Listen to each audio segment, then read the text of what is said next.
नमस्कार मेरे प्रिय साथियों, आप सभी का हायर एजुकेशन वर्ल्ड चैनल को बहुत-बहुत स्वागत है। प्रिय साथियों, समय अभाव की वजह से आपके बहुत सारे यहाँ पर कमेंट आए जिसका मैं समय से रिप्लाई नहीं दे पा रहा था। लेकिन आप आश्वस्त रहें, जैसे ही समय मिलता है मैं आपके प्रति कमेंट का ज़रूर रिप्लाई दूँगा जो रेलेवेंट हैं, जिनका मुझे ऐसा लगता है कि आपके प्रश्नों के उत्तर दिए जाने चाहिए। लेकिन हम अभी त्वरित मुद्दे की ओर चलते हैं, अभी लेटेस्ट में क्या घटनाक्रम है आयोग की तरफ से। आयोग का तात्पर्य Bihar state university service commission के संदर्भ में मैं कह रहा हूँ, जिसके माध्यम से बिहार में भी असिस्टेंट प्रोफेसर की नियुक्ति प्रक्रिया ली जा रही है। प्रिय अभ्यर्थियों, आप सभी अवगत हैं कि अभी हिंदी विषय की इंटरव्यू प्रक्रिया चल रही है, जिसका कि अंतिम लास्ट डेट अगर हम कहें तो 8 नवंबर है, जिसके माध्यम से आयोग के द्वारा हिंदी विषय के इंटरव्यू लिए जा रहे हैं। लेकिन हाल के दिनों में ऐसा सुनने में आया है कि बहुत सारे अभ्यर्थी जो कि असंतुष्ट थे, वो अभी पटना हाई कोर्ट पहुंच चुके हैं और शायद कोर्ट का कुछ ओरल ऑर्डर आया है इस विज्ञापन के संदर्भ में, नियुक्ति रोकने के संदर्भ में या क्या चीज़ें आए हैं। तो आज हम मुख्य रूप से इन्हीं सब मुद्दों पर चर्चा करने के लिए आज हमारे प्रिय साथी आदित्य आनंद जी जुड़े हुए हैं, जो कि नेशनल लॉ यूनिवर्सिटी के छात्र हैं। तो मैं आदित्य आनंद जी से आग्रह करूंगा कि आप सभी पहलुओं को रखें कि आखिर जो हिंदी विषय के अभ्यर्थियों के द्वारा जो कोर्ट केस किया गया उसमें क्या-क्या पहलू हैं, किन मुद्दों को लेकर के वो कोर्ट गए हुए थे और कोर्ट का क्या ओरल ऑर्डर आया है। आदित्य, अपनी बातें रखें। जी, हाँ। Hello all the viewers. तो आज जैसा आप देख सकते हैं स्क्रीन पे दिख रहा होगा, आज एक कोर्ट का ओरल ऑर्डर आया है। ओरल ऑर्डर आया है, वो केस नंबर है 15111 और इसमें कई सारे अभ्यर्थी या एस्पिरेंट्स होंगे जो शायद जिनको इंटरव्यू कॉल नहीं आया होगा या जिन्हें ऐसा लग रहा हो कि उनकी एपीआई ज़्यादा है, तब भी उन्हें नहीं आया है इंटरव्यू कॉल। वो कोर्ट के तरफ रुख किया था उन्होंने। तो जैसा आप देख सकते हैं, ये भारती कुमारी से सुनील कुमार यादव, जितेंद्र कुमार यादव, शालिनी मिश्रा, इन सारे लोगों ने कोर्ट की तरफ रुख करा। उन सबको कोर्ट ने एक केस में क्लब कर दिया। ये सारे केसेस हैं, ये आप देख सकते हैं यहाँ, civil rate jurisdiction case number, ये सबका बहुत सारे केसेस है। उसको कोर्ट ने एक केस में क्लब कर दिया है। जो आदित्य, ऑनरेबल जस्टिस मैं आपसे आग्रह करूंगा अपने वॉइस को थोड़ा लाउड रखें ताकि मेरे व्यूअर्स आपकी आवाज़ को अच्छे से सुन पाएं। ओके ओके राज, ओके राज। अब आवाज आ रही है हमारी? बिल्कुल, बिल्कुल। हेलो। हाँ, तो आप जैसा देख सकते हैं, ये ऑनरेबल जस्टिस मधुरेश प्रसाद के बेंच पे ये केस लगा है और बहुत छोटा सा एज एक ओरल ऑर्डर है, जिसमें जो जो महत्वपूर्ण बातें हैं वो अभी हम देख लेते हैं।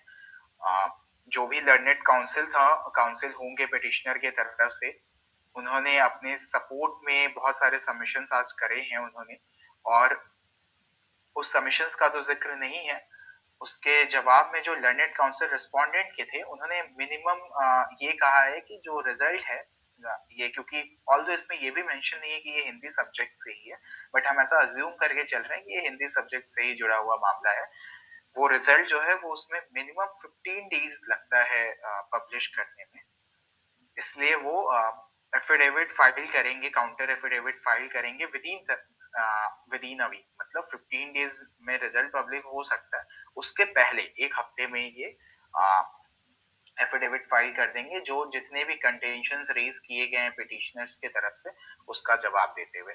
और इस दौरान सबसे महत्वपूर्ण बात ये है कि हो सकता है कई लोगों को ये लग रहा हो कि किसी तरह का कोर्ट ने स्टे लगाया है या कोर्ट ने कोई इंटरिम ऑर्डर पास करा है, बट ऐसा कुछ भी नहीं है। कोई किसी भी तरह का इंटरिम ऑर्डर नहीं पास हुआ है। इंटरव्यू जिस तरह से शेड्यूल है वो चलते रहेगी और काउंटर एफिडेविट जो है वो आप जैसा देख सकते हैं 15/11/2022 को फाइल कर दिया जाएगा। जो पिटिशनर के काउंसिल है उनको दे दिया जाता है, काउंटर एफिडेविट का ही मतलब उनको दे दिया जाता है। और उसके बाद रीजॉइंडर फाइल करने का भी समय दिया गया है। इस दौरान में जो पिटिशनर्स हैं उस काउंटर एफिडेविट के जवाब में रीजॉइंडर फाइल कर सकते हैं। और अब 17/11/2022 को ये जो मैटर है वो फिर से लिस्ट होगा with the view of final disposal. खैर, फाइनल डिस्पोजल का ये मतलब नहीं है कि वो उसी दिन केस जो है खत्म हो जाए। जैसा भी हमने पिछले 2-3 केसेस में भी देखा है कि केस ऑल्दो लिस्ट हो रहा है, बट वो कैरी फॉरवर्ड होते जा रहा है, क्योंकि बेंच तक नहीं पहुँच पा रहा जी है, हाँ, ये सारे मसलों की वजह से। मैथिली विषय में भी ऐसा देखा गया हाँ, है। मैथिली विषय जी हाँ, जो कि देखने को बार-बार मिला था। कैरी फॉरवर्ड तो होते ख़ैर रहा है। तो ऐसी तो मैटर संभावना जो है वो लगाई जा सकती है 17 कि हिंदी विषय में भी जैसा कि आदित्य बता रहे हैं कि 17 तारीख को ये एक ओरल ऑर्डर या फिर जो हाँ, भी आने वाला है फाइनल डिस्पोजल, बट ये देखिए 17 नवंबर को हम लोग इंतजार करते हैं कि 17 नवंबर को ये फाइनल डिस्पोजल आता है या क्या होता है।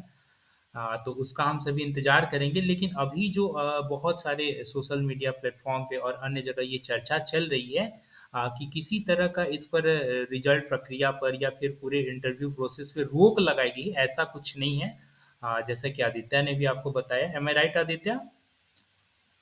जी बिल्कुल, लोग यहाँ पढ़ सकते हैं कि किसी भी तरह का इंटरिम ऑर्डर पास नहीं हुआ है। इंटरिम ऑर्डर पास होने का मतलब होता है कि किसी तरह का स्टे लगाना या कोई रिलीफ देना, तो कुछ भी ऐसा नहीं हुआ है। बहुत जगह मैंने भी देखा सोशल मीडिया पे कि लोगों ने कहा है कि कुछ कोर्ट ने ये भी टिप्पणी किया अपने ऑर्डर में कि बहुत सारे सब्जेक्ट्स जो पहले हो चुके हैं, उनके रिजल्ट कैंसल करने के बाद। तो ये सारी अफ़वाहें, रूमर्स हैं, इस पर बिल्कुल ध्यान ना दिया जाए। बाकी आप हायर एजुकेशन वर्ल्ड चैनल से जुड़े रहें। 17 को अगर कोई अपडेट हाई कोर्ट की तरफ से आता है, तो आपको ज़रूर बताया जाएगा। तो जैसा कि आप सबों ने देखा कि अभी कोर्ट की तरफ से एक जैसा कि जो हिंदी विषय के अभ्यर्थी हैं, जो असंतुष्ट अभ्यर्थी हैं, तमाम कारण हो सकते हैं असंतुष्ट होने के, जैसा कि आयोग के द्वारा कोई एपीआई स्कोर जारी नहीं किया जा रहा है कि आपका एपीआई स्कोर कितना बन रहा है इंटरव्यू से पहले। और बहुत सारे अभ्यर्थी ऐसे हैं जिनको ऐसा प्रतीत हो रहा है कि मेरा एपीआई स्कोर अधिक है, तो कहीं ना कहीं वो लाजमी है कि वो असंतुष्ट रहे होंगे और इन सब चीज़ों को लेकर के वो कोर्ट गए हैं। और भी जो भी बहुत सारे पहलू रहे होंगे, तो उन सभी पहलुओं पर क्या कोर्ट का ऑर्डर आता है। और चूंकि 17 तारीख तक आपको इंतजार करना होगा, तो प्लीज साथियों आप इस चैनल से जुड़ें, और आदित्य आप भी इस चैनल से जुड़ें, आपका बहुत बहुत धन्यवाद। और प्रिय व्यूअर्स, आप सभी यहाँ पर जो भी हायर एजुकेशन वर्ल्ड चैनल पर कमेंट किए हुए हैं, आपके बहुत सारे ऐसे रेलिवेंट प्रश्न हैं। आपसे मैं गुजारिश करूँगा आप इस चैनल पर थोड़ा सब्र बनाए रखें। आपके सभी प्रश्नों के प्रति उत्तर जरूर दिए जाएंगे, और अगर आपके प्रति उत्तर देने में अगर मेरे तरफ से कोई देर हो रही है, तो इसके लिए मैं क्षमा प्रार्थी हूँ। जल्द से जल्द आपके सभी प्रति उत्तर दिए जाएंगे। Aditya, once again thank you so much, आप जुड़ें।